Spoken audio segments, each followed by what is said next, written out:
avant de continuer à détester.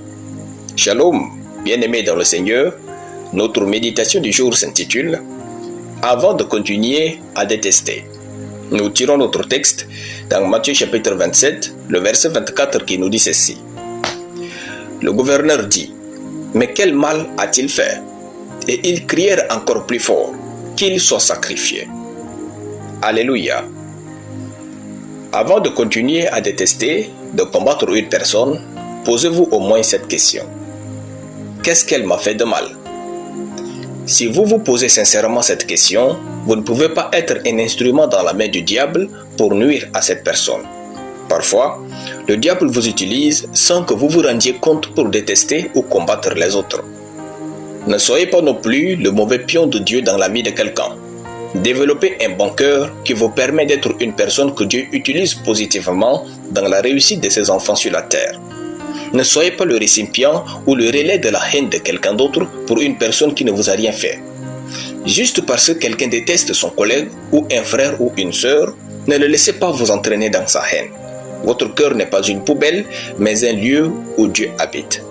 Associez-vous aux choses qui comptent devant sa face. Aussi, la vie est imprévisible. Cette personne que vous détestez aujourd'hui alors qu'elle ne vous a rien fait de mal, pourrait être celle qui vous sauvera demain.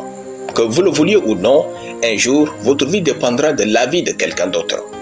Quand les Juifs ont emmené Jésus devant Pilate, il leur demanda « Mais quel mal a-t-il fait ?» Examinez toujours les faits et déterminez les torts avant de juger un homme dans votre cœur. Si le bénéfice du doute existe en droit, c'est parce que les apparences sont parfois trompeuses. Même si Pilate n'est pas allé au bout de sa manœuvre par crainte des Juifs, il nous montre la voie de la sagesse. Avant toute preuve apportée, un innocent reste innocent quels que soient nos états d'âme.